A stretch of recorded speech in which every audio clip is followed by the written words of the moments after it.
which we have start for the last lecture.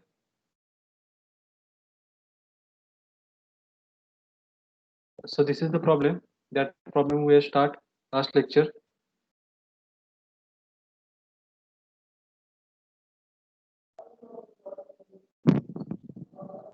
Okay. Design a suitable fillet welded connection for the ISA 80 by 50 by 8 mm with its longer leg connected to gusset plate of thickness 8 mm. The angle is subjected to factored load of 270 kilonewton. 3xx is equal to 27.5 mm. Assume the applied the weld is applied to all three edges and the shop weld by taking the Fy is equal to 250 megapascal and the Fu is equal to uh, 410 megapascal. This question is asked during the summer exam of 2019 for 6th mark. So first of all, we have to write the given data. The first data is given by considering uh, the size of the angle, that is the 80 by 80 by 80 by 50 by 8 mm, okay, which is connected to the gusset plate of the 8 mm thickness. Okay, in that data, the thickness of plate is given, that is the TP. Okay, here we are going to uh, get the thickness of plate, the whichever is the lesser in between the angle section and the plate section. So the both thickness are the same, that is the 8 mm. That's why we are taking thickness of plate as 8 mm. Then the angle is subjected to factored load PU, that is equal to 270 kilonewton. Next data is given, that is the CXX, that is the center of gravity of the angle section from bottom, that is the x-axis, uh, which is equal to 27.5 mm. Then uh, next consideration is the weld is applied to the three edges of angle and the shop weld is provided. Okay, since shop weld is provided, the gamma mw value is given, that is equal to 1.25. uh, Fy is equal to also given, that is a 250 megapascal, in other terms equal to 250 newton per mm square. Also Fu is given, that is 410 megapascal, uh, which means 410 newton per mm square. Okay, first step is to calculate the strength of weld by putting the formula, that is the Fw is equal to Fu divided by root 3 into gamma mw. Put the all values. uh, the Fu is given already, that is the 410. Gamma mw is also given because here shop weld is provided, that's why the value of gamma mw is 1.25. The answer becomes 189.37 newton per mm square. Next step is find out the strength of weld per mm. To find out this value, the multiply fwd with by the 0.7 s. Okay, s means size of the weld. Okay, size of weld is a in problem not given, so here we are going to assume that size. By assuming, to assume the size of weld, there are two criteria. The first criteria is the minimum dimension of the size of weld, that is the 3 mm, and the next criteria is maximum size of weld, that is the thickness of plate minus 1.5. Thickness of plate, here we are going to assume uh, thickness of plate, but in this problem is given, that is the 8 mm. By subtracting 1.5 from 8 mm, we will get the value 6.5 mm. So we have to assume the size of weld in this between two values, that is 3 mm and 6.5 mm. So here we are assuming size of weld 6 mm, and we will get the PQ value, that is the strength of weld per mm, that becomes 795.35 Newton per mm.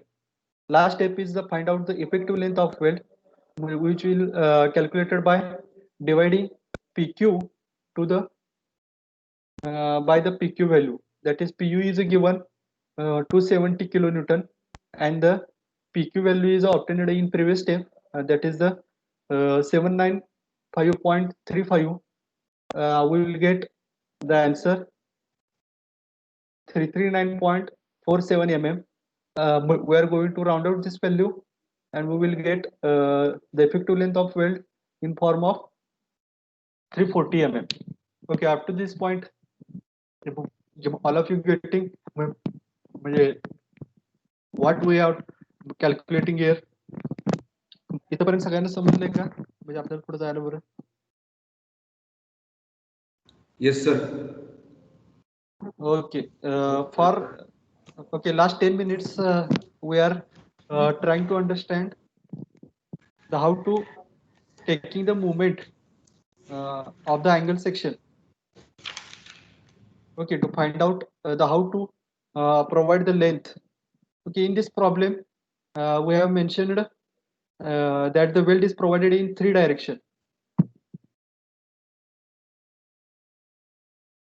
Okay, here problem मध्ये आता आपल्याला सांगितलेलं आहे की weld हे 3 डायरेक्शनला provide केलेलं आहे. अशा पद्धतीनं एक अँगल सेक्शन आहे. हा अँगल सेक्शन गसेट प्लेटला लावलेला आहे 8 mm च्या 80 by 50 by 8 mm चा अँगल सेक्शन आहे, आणि त्याच्या 3 साइडला वेल्ड प्रोव्हाइड केलेला आहे. ठीक आहे, तर परत एकदा लक्ष द्या, प्रत्येक रिपीट करतोय, ही स्टेप महत्वाची आहे. तर या 3 डायरेक्शनला वेल्ड लावताना जी टॉपची बाजू आहे, म्हणजे आउटर साइड ज्या ठिकाणी बाहेर येत नसते, ती जी वेल्डची लेंथ आहे ती कमी असते, आणि बॉटम ची वेल्डची लेंथ आहे ती जास्त असते. ठीक आहे, 370 mm आपल्याला टोटल वेल्ड साइज द्यायची आहे. Sorry, 340 mm weld size provide करायची. त्यातले 340 मधली ही जी काही उभी बाजू आहे ती आपल्याला कंपल्सरी द्यावीच लागणार आहे. म्हणजे ही उभी बाजू किती आहे अँगलची?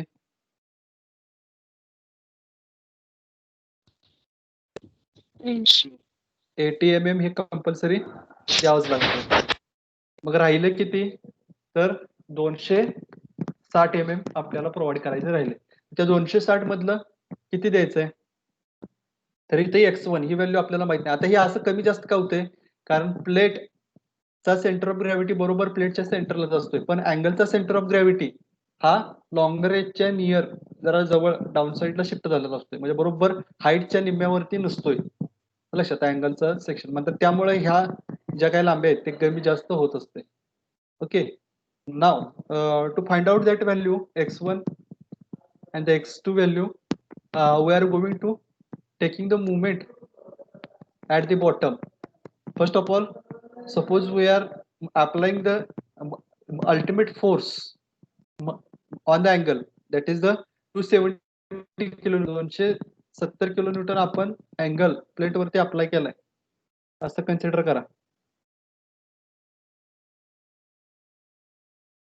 ठीक आहे, जर आपण या डायरेक्शनला म्हणजे उजव्या बाजूला जाणारा जर लोड आपण देत असेल,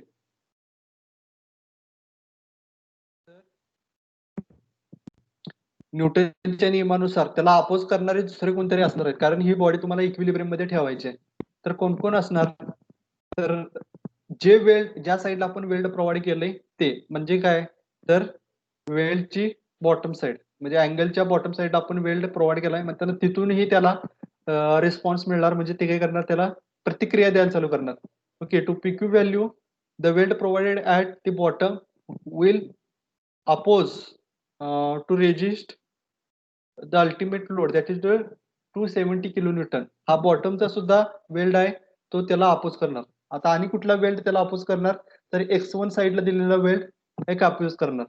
तर हे दोन्ही वेल्ड त्याला अपोज करणार. कारण का, तर ते बॉडी इक्विलिब्रियम मध्ये ठेवायची, आणि तिसऱ्या साइडला पण वेल्ड प्रोव्हाइड केलाय आपण.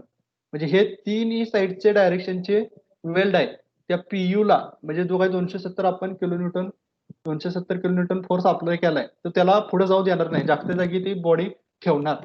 लक्षात येतंय का? एवढे 3 फोर्स त्याला PU ला अपोज करणार. ठीक आहे, इथं पण लक्षात आलं का?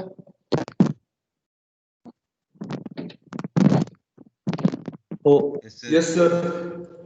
आता टोटल ह्या सिस्टम वरती, म्हणजे ही जी काही बॉडी अँगल आपण गसेट प्लेटला प्रोव्हाइड केलाय, एवढ्या भागावरती 4 नंबर ऑफ फोर्सेस अप्लाय झाले, बरोबर आहे का? या चारही फोर्सेसचे आपल्याला फक्त मुवमेंट घ्यायचे. मग ती मुवमेंट घेताना आपण मुवमेंट कुठे घेणार, तर taking movement at the bottom weld, म्हणजे x2 चा जो काही वेल्ड आहे या ठिकाणी, x2 चा जो काही वेल्ड आहे त्या ठिकाणी आता आपण मुवमेंट घेणार आहे. मुवमेंट ज्या पॉइंटला आपण मुवमेंट घेतोय त्या पॉइंटला जर त्या पॉइंट मधून एखादा फोर्स जात असेल तर त्या फोर्सची मुवमेंट 0 होते, बरोबर आहे का? होय.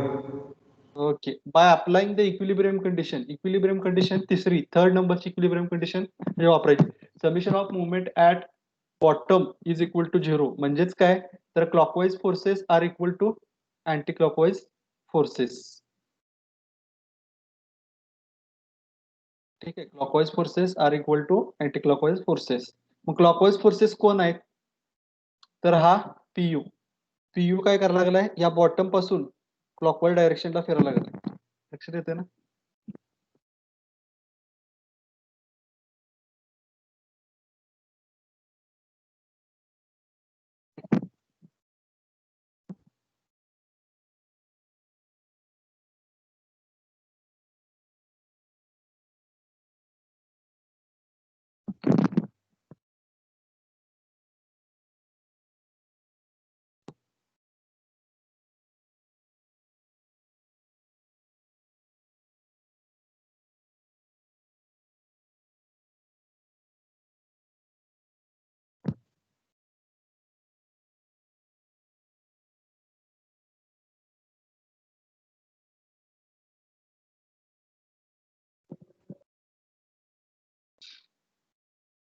ठीक आहे, तर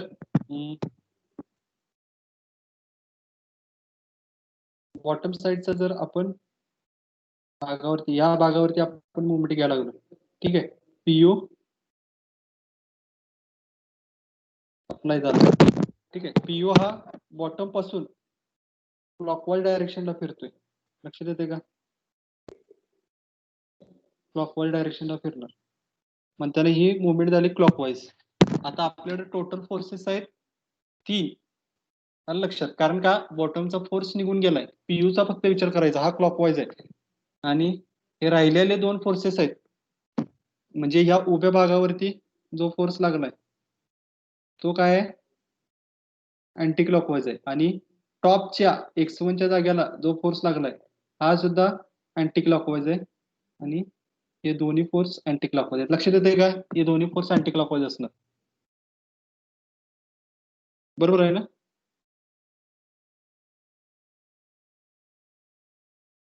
समजतंय का नाही? हो.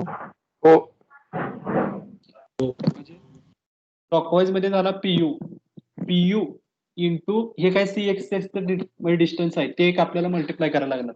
मुवमेंट म्हणजे काय करतोय आपण, फोर्स इंटू डिस्टन्स, बरोबर आहे का? पीयू इंटू CXX हे झालं पहिलं क्लॉकवाईज मुवमेंट. ठीक आहे, आता अँटी क्लॉकवाईज मुवमेंट काय असणार आहे, तर त्याच्यासाठी आपण जे काही ते 2 फोर्सेस आहेत त्यांना x1 आणि h अशी 2 नावं देऊया. x1 चा पहिला म्हणजे टॉपची जी बाजू आहे त्याचा x1 चा पहिला विचार करूया, म्हणजे हे अँटी क्लॉकवाईज असणार आहे. म्हणजे x1 इंटू कितीने मल्टिप्लाय करायला पाहिजे जर मुवमेंट काढायची असेल तर,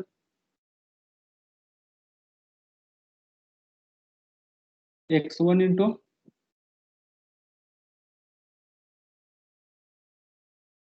x1 फोर्स आणि x1 फोर्सचं बॉटम पासूनचं अंतर किती असणार आहे, 80. बरोबर आहे का? त्याला आपण ह्या भाषेत म्हणजे हाईट ऑफ द अँगल म्हणूया, x1 into height of angle, बरोबर आहे ना?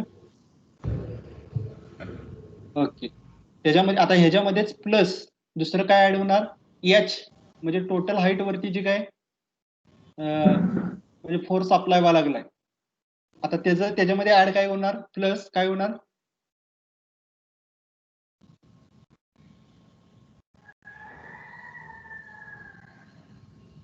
एच फोर्स, हाईट वरती जो फोर्स लागलाय तो एच, आलं का लक्षात? आणि इंटू किती होणार त्याला, CXX. आता हे x1 किती आहे आपल्याला माहित नाही आणि h किती आहे ते पण माहित नाही, फक्त एक काहीतरी व्हॅल्यू आहे, म्हणजे राम श्याम धोंडीराम असं काहीतरी त्याला नाव द्या. म्हणताना मी त्याला त्या व्हॅल्यूला x1 आणि h म्हणजे ही 2 नावं दिल्यात. ठीक आहे, ते किती आहेत आता आपण नंतर पहिला बघू. पहिल्यांदा ही कन्सेप्ट क्लिअर करून घ्या की आपल्याला x1 इंटू हाईट मल्टिप्लाय करायचं आहे आणि h into c x multiply. हे इक्वेशन लक्षात आलं का तुमच्या? पीयू काय केलं आणि सी एक्स काय केलं, x1 काय केलं, h काय केलं. हो. ओके, झालं. आता बघा, आता आपण प्रॉब्लेम कडे येऊया. सेम ह्या पद्धतीनं आता पहिल्यांदा आपण पीयू काढायचंय. पीयू काढायचंय म्हणजे या ठिकाणी पहिला पीयू फोर्स. आता या ठिकाणी आपण ह्या प्रॉब्लेम पुरतं बघा. आता पीयू फोर्स किती आहे आता आपला या ठिकाणी?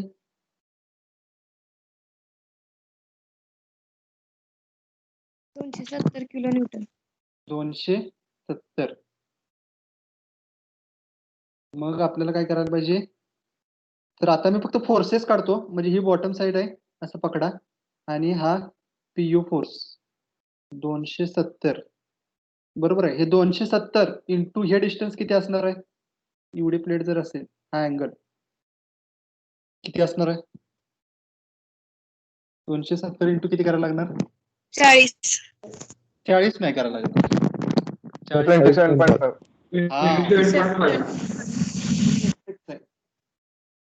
CX वरती अप्लाय होते. लक्षात येते का? हा जो फोर्स आहे तो CX वरती अप्लाय येतोय. म्हणताना इथं आपली पुढची स्टेप काय असणार आहे? movement at bottom, therefore 270 kilonewton मध्ये आहे. ते मी न्यूटन मध्ये लिहितो इंटू 10⁻³ इंटू परत त्याला किती झालं? CXX. लक्षात येते ना? CXX म्हणजेच काय? तर इथे लिहितो 27.43 आहे ना? 5 आहे. 27.5. हा, म्हणजे हे झालं माझा पहिला clockwise movement is equal to. आता अँटी क्लॉकवाईज मुवमेंट काय असणार आहे? अँटी क्लॉकवाईज मुवमेंट तर पहिल्यांदा ही बॉटम साइड, या बॉटम साइड वरून x1 चा जो काय फोर्स असणार आहे बरोबर आहे का? ह्याला x1 मी नाव देणार आहे. हे कसं फाइंड आउट करायचं ते नंतर बघूया. हे x1 इंटू हे डिस्टन्स टॉपचं. मग हे उभं अंतर किती आहे? 80. 80 बरोबर आहे. म्हणजे हाईट ऑफ अँगल 80 mm. म्हणजे माझी दुसरी अँटी क्लॉकवाईज मुवमेंट झाली किती? x1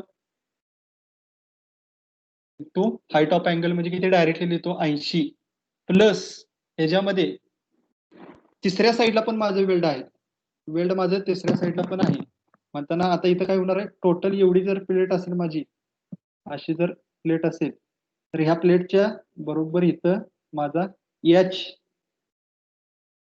हा फोर्स लागणार आहे. H आलं लक्षात? मग ते किती करणार?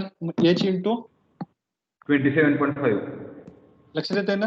हे इक्वेशन तयार झालं. म्हणजे H इंटू 27.5. ठीक आहे. आता आपल्याला x1 आणि h ह्या दोघांची किमती पुट करायची. इथपर्यंत समजलंय का? ओके. आता हो सर. x1 आणि h च्या किमती कशा पुट करायच्या बघा. आता आपण स्ट्रेंथ ऑफ वेल्ड काढलेले, ठीक आहे, स्ट्रेंथ ऑफ वेल्ड काढलेल्या पर mm. एका mm माग वेल्डची स्ट्रेंथ किती आहे? तर एवढी 795.35. लक्षात येते का?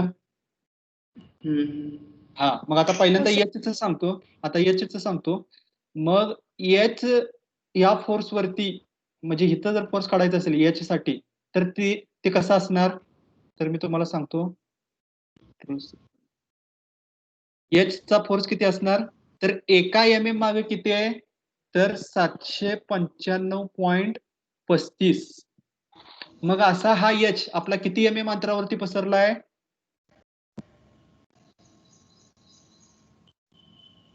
हा H किती अंतरावरती पसरलाय? 80 ला. मग याला किती काय होणार? 80 होणार. लक्षात आलं का? म्हणजे ही झाली माझी H ची किंमत. लक्षात आली का? हा सेम ह्या पद्धतीनं माझी आता x1 ची व्हॅल्यू काय होणार? x1 ची व्हॅल्यू काय होणार? तर माझं एका mm ला माझा फोर्स किती आहे? 795.35. तर माझा हा x1 किती mm अंतरावरती पसरलाय? mm अंतरावरती पसरलाय? 80. नाही, 80 वरती कुठे पसरलाय? हे आपल्याला माहित नाही अंतर. हे अंतर आपण किती अज्युम केलंय? अज्युम केलंय. तर हे अंतर आपण x1 अज्युम केलंय. बरोबर आहे का? आणि हे बॉटमचं अंतर आपण x2 अज्युम केलंय. किती आहे आपल्याला माहित नाही. हे 80 आहे आपण डेफिनेटली सांगू शकतोय. पण हे x1 किती आहे आणि x2 किती आहे हे आता आपण फाइंड आउट करायचं आहे. म्हणजे टोटल आपलं अंतर आलंय 340. 340 मिळून ही टोटल लेंथ ऑफ वेल्ड झाली. 340 मधली ही 80 आपल्याला कंपल्सरी द्यावंच लागणार आहे. म्हणजे किती? 260 आता फक्त आपल्याला प्रोव्हाइड करायचे. त्या 260 मधलं हे x1 आणि x2 मिळून 260 आहे. बरोबर आहे का? पण त्यातलं x1 किती आहे हे आणि x2 किती आहे हे आता फाइंड आउट करायचं आहे आपण. मग हे x2 साठी आता आपण काढालो. हे x2 साठी एका mm साठी 295.35 आहे. मग आपला असं किती अंतरावरती पसरणार आहे? तर हा फोर्स x1 एवढ्या डिस्टन्स वरती पसरणार आहे. लक्षात आलं का हे काय केलं? हो. परत सांगा सर आणि परत एकदा बघा मग. हे तरी आता ही तर स्टेप समजल्या का काय केलंय आपण? हा हे समजल्या? फक्त आता x1 आणि h ची किंमत बघायची. हा आता स्ट्रेंथ ऑफ वेल्ड आपण फाइंड आउट केली आधीच्या स्टेपला. मग माझा वेल्ड काय करतोय? एका mm मागं न्यूटन पर mm आहे ना, न्यूटन पर mm. 1 mm चा जर मी वेल्ड दिला तर तो लोड किती कॅरी करणार आहे? तर 795.35 न्यूटन एवढा लोड तो कॅरी करणार आहे. बरोबर आहे? मग पहिल्यांदा आता h च सांगतो. हा h मी किती अंतरावरती प्रोव्हाइड केलाय टोटल? हा h म्हणजे एवढं अंतर आहे ना माझं, हा h. एका mm ला 795. तर हे अंतर किती आहे माझं टोटल? Height of angle. अँगलची हाईट किती आहे मग माझी? 80 mm. एका mm ला 795 घेते तर 80 mm ला किती घेणार? असं करून मी टोटल ही h ची किंमत काढली. लक्षात आलं का? हो. ओके. आता x1 ची किंमत कशी काढली मी? तर हे मी x1 अंतरावरती हे म्हणजे वेल्ड देणार आहे असं मी अज्युम केलं. आणि बॉटमचं वेल्ड मी x2 अंतरावरती देणार आहे असं अज्युम केलं. आता हे तर काही झिरोच झाले कारण त्या ठिकाणी आपण मुवमेंटच घेतल्या बॉटमला. मग आता x2 ची किंमत काढायची. x2 ची किंमत काढण्यासाठी सॉरी x1 ची किंमत काढायची. x1 ची किंमत काढण्यासाठी हा x1 किती अंतरावरती पसरतोय हे पहिला बघितलं पाहिजे. तर हा x1 अंतरावरती पसरतोय असं आपण अज्युम केलं पर mm. ठीक आहे. मग x1 किती अंतरावरती पसरले तरी x1 अंतरावरती. मग एका mm ला किती घेते फोर्स? तर 795.35. बरोबर आहे ना? फक्त एवढंच केले, बाकी काही केलेलं नाही. लक्षात आलं का? हो. ओके. मग आता पूर्ण ह्या इक्वेशन मध्ये काय अननोन आहे? x1. x1. मग X1. आपल्याला x1 आपल्याला फाइंड आउट करता येते. करा बघू कसं करणार. करा. 4.24. बरोबर आहे का? हा. एकदम फास्ट केलं. x1 इज इक्वल टू काय होणार बघा? म्हणजे ही टर्म पहिल्यांदा ही मायनस आहे, हे प्लस आहे. ही टर्म आहे ती प्लस आहे. बरोबर चिन्हाच्या पलीकडं म्हणजे 270.25 ह्या टर्मला ती काढायची इकडे. याच्यामध्ये काय होणार? ही मायनस होणार टर्म. बरोबर आहे का? हे 270 इंटू 10⁻³ इंटू 27.5 ह्याच्यातून मायनस होणार. तर काय होणार? ही टर्म एवढी म्हणजे 795.35 इंटू 80 इंटू 27.5 ह्याच्यातून मायनस करायचं. इज इक्वल टू हे झालं x1 इंटू 80 ही टर्म राहिली. हे जरा असं करतो.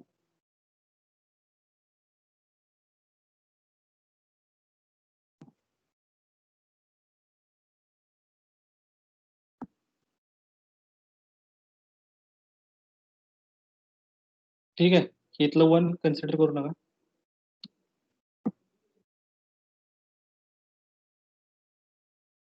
आता इथून इज इक्वल टू आता परत म्हणजे ही टर्म तेवढी पलीकडे घेतली मी, आलं लक्षात? ही टर्म जी आहे ती बरोबर चिन्हाच्या पलीकडे घेतली या स्टेपला. आता काय करायचंय तर मला x1 तेवढं इथं ठेवायचंय, बाकी सगळं पलीकडे पाठवायचंय. म्हणजे ह्याचा पहिला हे करा कॅल्क्युलेशन ह्याचं 270 इंटू 10⁻³ इंटू हे करा, ह्याचं उत्तर काढा. किती आलं?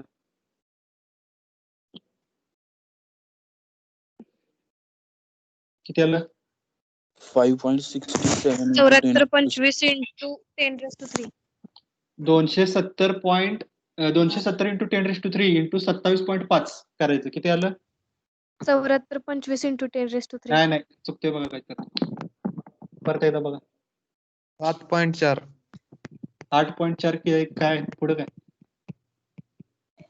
7.425 into 10⁻⁶. बघा मी काय म्हणतोय 270 इंटू 10⁻³ बरोबर आहे का? 270 इंटू 10⁻³ इंटू 27.5 एवढंच उत्तर पाहिजे. 74 7.4 into 10⁻⁶. हा हे बरोबर आहे. 7.4 इंटू 10⁻⁶. हा झालं. इज इक्वल टू आता हे पण कॅल्क्युलेशन करा. म्हणजे 795.35 ला 80 ने मल्टिप्लाय करा. 795.35 इंटू 80 63.62 बरोबर आहे का? हो.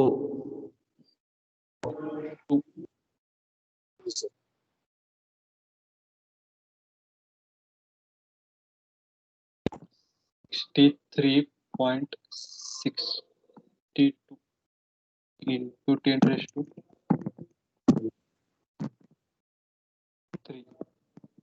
बरोबर आहे. इंटू परत ह्याला x1 आहे बरोबर आहे का?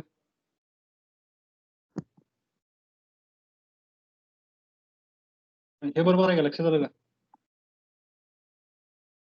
हो. हा आता प्लस हा एकच प्रॉब्लेम आपण स्लो घेणार आहे, नंतर फास्ट जायचं आहे. नंतर काय समजलं तर विचारावं. या सगळ्यांचं मल्टिप्लिकेशन करायचं. 1.74 into 10⁻⁶. 1.74 into 10⁻⁶. 10⁻⁶. ओके ठीक आहे. आता गेलं चुकलं वाटतं काहीतरी. परत एकदा सांगा. 1.74 into 10⁻⁶.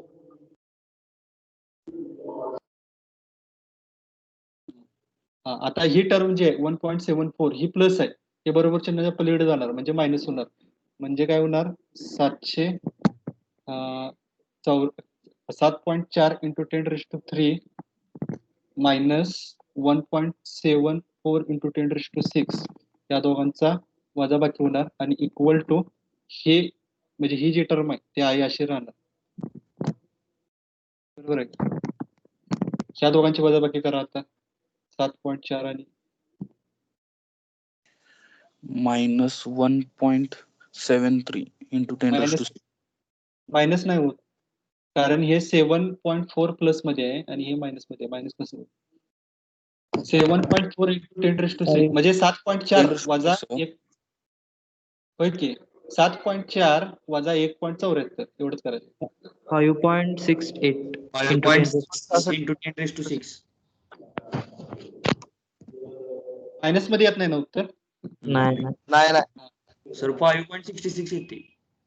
बरं ठीक आहे, जे काय येते ते तुमचं लिहा. मी काही कॅल्क्युलेशन केलं नाही इथं. जे काय तुमचं येते ते लिहा. आणि हे जी व्हॅल्यू आहे ती आपली ऐंशी राहील. बरोबर आहे का? आता फक्त x1 काढायचं आहे. म्हणजे x1 तेवढं इथं ठेवायचं आणि बाकीचं भागिले करायचं. म्हणजे काय झालं आता बघा, x1 इज इक्वल टू ही टर्म घेतो मी.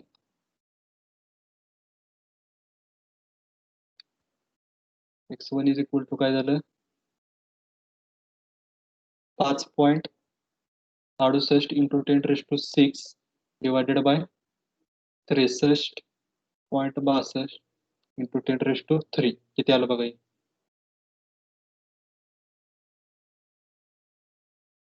89.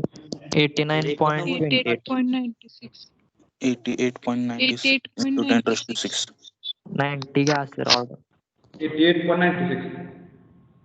इंटू 10⁻⁶ येते का? नाही 88.96. 88.96 ह्याला राऊंड अप करायचं. ठीक आहे, राऊंड अप करायची काही गरज. बरं ठीक आहे, आता ह्याला राऊंड अप करायचं. तर 89.20 आले. हा ते बरोबर. अरे सर आमच्या 89 आल्या.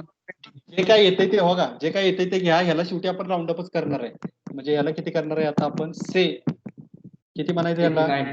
हा 89 नाही, 5च्या पटीत राऊंड अप करायचं. आलं लक्षात? बरोबर आहे ना? हे x1 काढलं. इथंपर्यंत समजलं का सगळ्यांना काय केलं ते? हीच स्टेप जरा अवघड आहे ह्या पूर्ण वेल्डेड कनेक्शन मध्ये, बाकी सगळं सोपं. समजलंय का इथंपर्यंत? Yes, sir. ओके. आता लास्ट स्टेप आहे बघा, एकदम सिंपल आहे. Total length of weld. Length of weld is equal to काय आहे? हा म्हणजे length of weld is equal to काय आहे? हे x1 प्लस x2 प्लस म्हणजे हाईट ऑफ अँगल. 3 साईडला वेल्ड असेल तर वेल्ड 3 साईडला आहे म्हणून इथे सांगितलंय ते. आलं लक्षात? म्हणजे लेंथ ऑफ वेल्ड म्हणजे इज इक्वल टू काय असणार आहे? x1 प्लस x2 प्लस काय हाईट ऑफ अँगल. म्हणजे किती हाईट ऑफ अँगल? 80. बरोबर आहे का? आता लेंथ ऑफ वेल्ड आता आपण काढलेलं आहे. किती काढले? 340. 340 झाले ना वेळ? हा बरोबर. 340 इज इक्वल टू x1 आता काढला आपण 90 प्लस x2. काढता येईल का पुढचं? सांगा. 150. 2 इज इक्वल टू 150. लक्षात आलं का? आता इथे डायग्राम काढायची, मग बाकी काय नाही. आहे अशी डायग्राम काढायची. डायग्राम आहे अशी काढायची. फक्त हे x1 आणि x2च्या जागी काय इथे लिहायचं आहे? x2 ला इथं 150 लिहायचं आहे आणि x1 ला किती लिहिणार? 90. लक्षात आलं का? हो. अशी डायग्राम काढायची बघा. हो का? इकडे अँगल दिसला पाहिजे, CXX दिसला पाहिजे, 3 साईडला वेल्ड दिसलं पाहिजे. अशी डायग्राम काढायची. लक्षात आलं?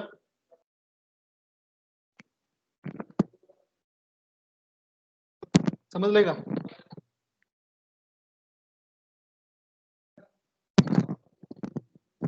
काही शंका आहेत का? नसेल तर पुढे जाऊया. सर मला मागची स्लाइड उघड आहे.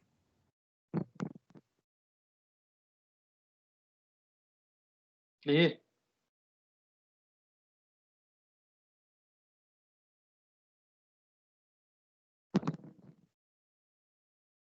कोणती? हेच काय नाही सर, ती प्रॉब्लेमची साईड. प्रॉब्लेम? हे x2 सर किती आला? x2 150. x2 170 येते ना? 170 येणार ना सर? मी कॅल्क्युलेशन केलं नाही. हो का? हे काय करायचं 170 आहे आलता. आता ह्या पण चुका काय मी सांगू दे का? आता ठेवायला आलाय. येतंय. किती येते ते लिहा. मी कॅल्क्युलेशन केलं नाही. आलं लक्षात? आता ह्या टीवायला येऊन तुम्ही असल्या चुका करताय म्हटल्यावर तुम्हाला पहिलीतच नेऊन बसवायला पाहिजे बघा. किती येते बघा? हे 340 वजा 90 म्हणजे किती झालं? हे 40 आणि 50 250. 170 येते. जे काय येते ते लिहा रे. मी केलेलं नाही. तुम्हाला अजून 170. जे काय येते ते लिहा. ठीक आहे? ह्या चुका तुमच्या येतात. येऊन असलं म्हणजे बेरजा व्याजा पाके तुम्हाला शिकवायचं म्हणजे अवघड आहे. प्रॉब्लेम कधी सोडव. बरं ठीक आहे. इथं समजलंय का बघा?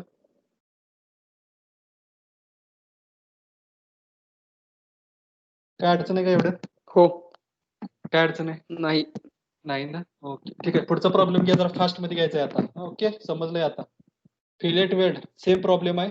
Design is suitable fillet weld of connection 80/50/8 mm with longer leg connected to the gusset plate of thickness 8 mm. The angle is subjected to factored load 300 kilonewton. CXX is equal to 27.3 mm. Assume the weld is provided two side. वरती 3 side होता, आता इथं फक्त 2 side असणार आहे. Shop weld is provided. Okay ठीक आहे. लक्षात आलं का? प्रॉब्लेम हो सर. किती वाजल्यात आता 11:36 झाले. 15 मिनिटाचा वेळ आहे. काय करायचं, हा प्रॉब्लेम स्क्रीनशॉट काढून घ्या. आपण इथं थांबणार आहे. प्रॉब्लेम मी काय अटेंडन्स घेत नाही आज. प्रॉब्लेम सोडवायचा आणि त्याची पीडीएफ मला पाठवायची. जे कोण पीडीएफ मला पाठवेल त्याचीच अटेंडन्स लागणार. लक्षात आलं का?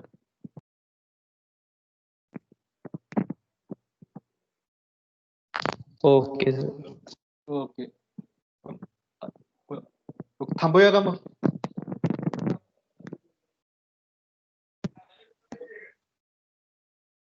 काय शंका असली तर विचारावा. आपण थांबणार आहे.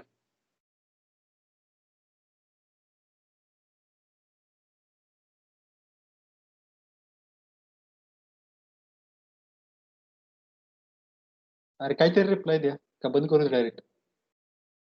सर डायग्राम परत एकदा एक्सप्लेन करा ना. बरं ठीक आहे. डायग्राम थिकनेस ऑफ प्लेट आता प्रॉब्लेम मध्ये दिल्या. किती दिल्या? 8 mm. बरोबर. पुढं आणि काय दिले प्रॉब्लेम मध्ये? थिकनेस ऑफ प्लेट 8 mm दिले. पीयू किती दिलाय? 300 किलो न्यूटन. सेम प्रॉब्लेम आहे. काय अवघड आहे? 300 किलो न्यूटन. बरोबर आहे. CXX दिलाय 27.3 mm. बरोबर आहे. Weld is provided in 2 direction. काय सांगितलंय? शॉप वेल्ड सांगितले म्हणजे गॅमा MW 1.25. ओके. FY दिलेलं नाही म्हणताना अज्युम करायचा. Assume FY is equal to 250 कायम अज्युम करायचा. लक्षात घ्या. FU पण दिलेलं नाही. FU पण 410 अज्युम करायचं.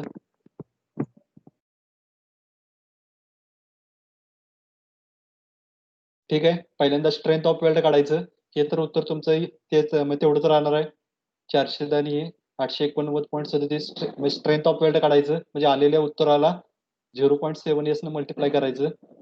म्हणजे परत आणि उत्तर तेच येते. थिकनेस ऑफ प्लेट 795.35 एवढेच येते. ठीक आहे. लाईव्ह लोड त्याने दिलेला आहे. पीयू दिलेला आहे. फक्त इथं 300 करा.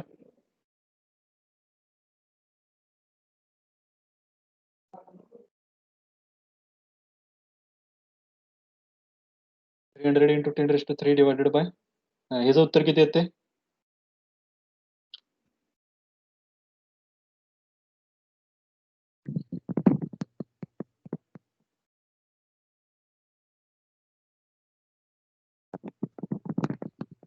$377.19. 377.19 बरोबर.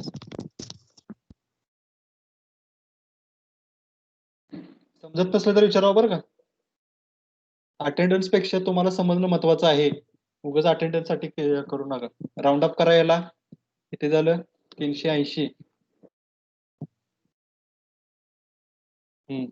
आता परत काय करायचंय बघा. आता हे मुवमेंट घ्यायचं पहिल्यांदा बघा.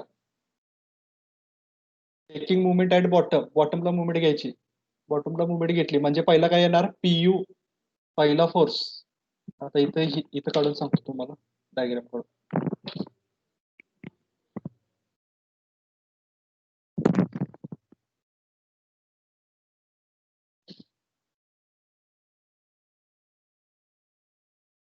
हा फोर्स आहे पहिला. बरोबर आहे. इथं PU आहे. PU आहे. PU म्हणजे किती आहे?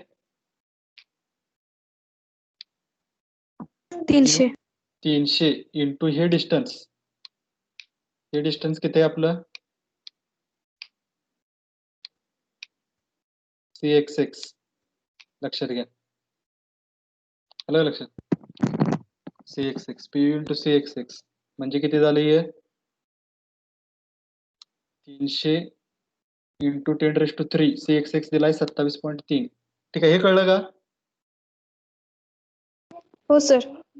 आता इथं दुसरा फोर्स. आता इथं ह्या ठिकाणी 2 साइडलाच वेल्ड आहे. इथं एक आणि बॉटमला एक. म्हणजे आता या ठिकाणी काही वेल्ड नाही. म्हणजे ह्या प्रॉब्लेमला इथं H घ्यायचं काही गरजच नाही. म्हणजे ही टर्म येतच नाही. ही टर्म तुमची कॅन्सलच होते. आलं लक्षात? फक्त आता हो, sir. x1 हे x1 चंच घ्यायचं. हे x1 इंटू हे डिस्टन्स, x1 चा फोर्स, x1 इथं अप्लाय झाला या ठिकाणी. मग हे x1 इथं अप्लाय झालाय. x1 आणि हे अंतर किती आहे? हे अंतर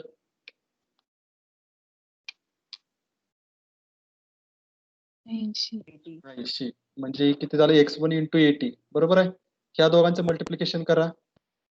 300 इंटू 10³ इंटू 27.3. 8.25 into 10⁶. 8.25 10⁶. बरोबर आहे का? आता इथे x1 काढायचा आहे. x1 म्हणजे काय? एका mm मागं ह्या वेळची लेंथ, एका mm मागं किती आहे ह्या वेळची लेंथ? तर 795.35. असं हे किती अंतरावरती पसरलंय? हे एका mm ला आहे. असं पसरलंय हे x1 अंतरावरती. बरोबर आहे का? म्हणजे हे x1 ला आता आपण रिप्लेस केलं. इथं म्हणजे हे समजलं का? हो सर. ओके. इंटू 80 आणि पुढची टर्म काय? कॅन्सलच झालेली आहे. आलं का लक्षात? हो सर. ओके. आता मग पुढचं कॅल्क्युलेशन करा. आता या पूर्ण टर्म मध्ये x1 तेवढा अननोन आहे. म्हणजे हे 80 इथं मल्टिप्लाय आहे, ते इकडे जाताना डिवाइड होणार. म्हणजे 8.25 इंटू 10⁶ डिवायडेड बाय, म्हणजे x1 काय होणार? 8.25 टू 10⁶ डिवायडेड बाय 80. किंवा या दोघांचं मल्टिप्लिकेशन जरी करून घेतला तरी सुद्धा चालते. 795.35 इंटू 80 या दोघांचा गुणाकार केला, किंवा डायरेक्टली इथं हे केला 700. या दोघांचं मल्टिप्लिकेशन करा. 795.35 इंटू 80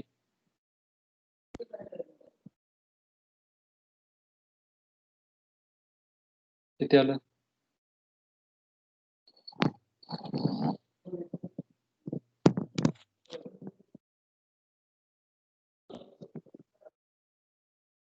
किती आलं? 636.2. 636.2 इंटू x1. बरोबर आहे का?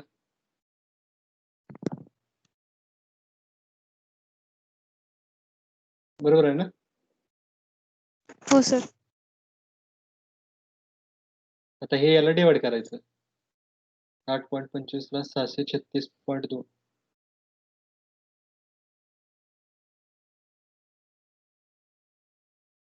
किती आलं?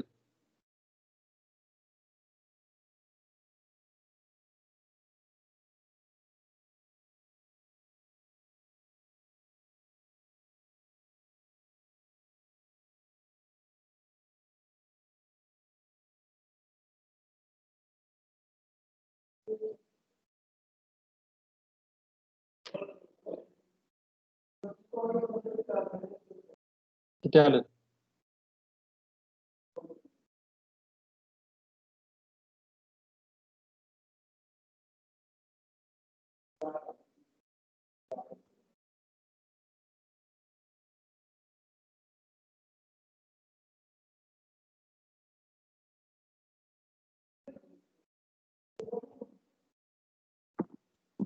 किती आलं? 1296. हा, 12,000. 12.96 into 10⁻³ बरोबर आहे. 12.96 10⁻³ 10⁻³ बरोबर. हा 10⁻³. एवढं उत्तर मोठं येत नाही, पण हा प्रॉब्लेम कुठे मी माझ्या मनाने तयार केला म्हणून आले. ही कुठलाही MSBT मधला प्रॉब्लेम नाही. ठीक आहे, तुमचा प्रॅक्टिस साठी तयार केला. एवढं उत्तर येत नाही कधी.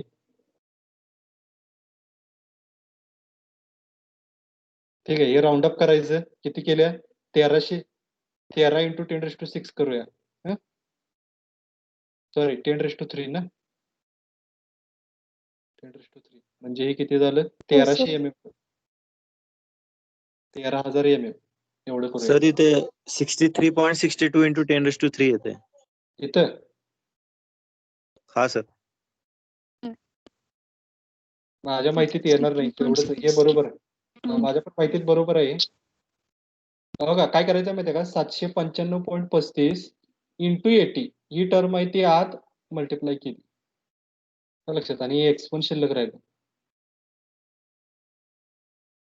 बरोबर आहे ना. हा सर मग तेवढंच येतं ना 63.62 इंटू 10⁻³ नाही मल्टिप्लिकेशन. एक मिनिट एक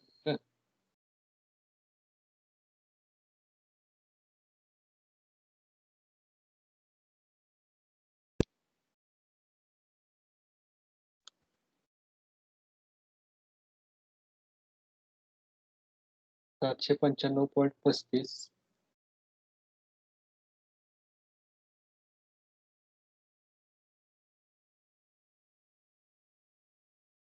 इंटू 80 हा बरोबर 63.62 इंटू 10⁻³ म्हणजे 63.62.8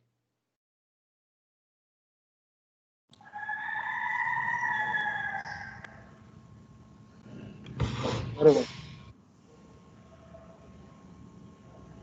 आता करून बघा 129.65. 129.65 65. इंटू 10⁻³ कर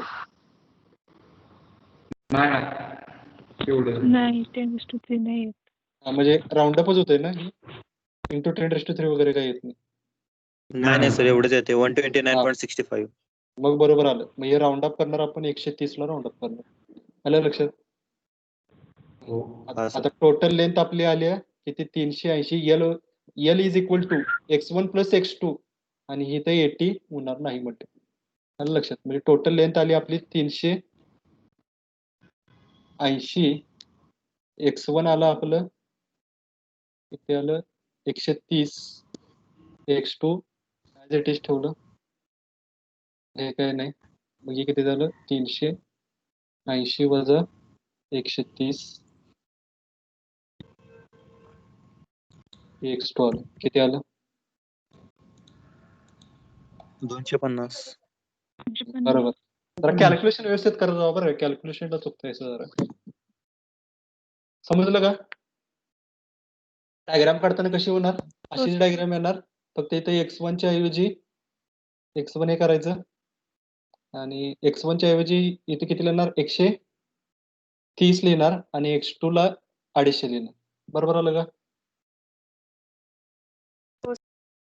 ओके आता काय करा पटकन आता जे काय तुम्ही डायग्राम काढा ते चॅट बॉक्स मध्ये टाका जे कोण चॅट बॉक्स मध्ये टाकेल त्याची अटेंडन्स आणि प्रॉब्लेम झाला आपण लेक्चर थांबवतो. काय अडचण आहे का कशात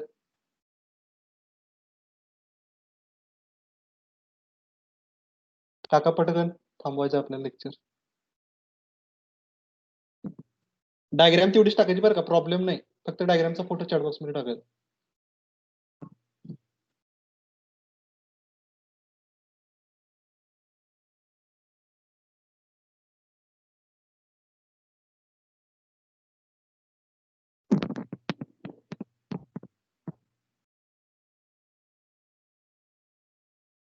हॅलो सर. हा सर युट्यूबवर व्हिडिओ टाकत जावा की. अरे काय झालंय मागच्या आणि त्याच्या मागच्या 2 लेक्चरला हे झाले काय रेकॉर्डिंग झालंच नाही आपलं इथं म्हणजे कोणतरी मी स्टार्ट केलं आणि कोणतरी स्टॉप केलं रेकॉर्डिंग. चालतंय सर.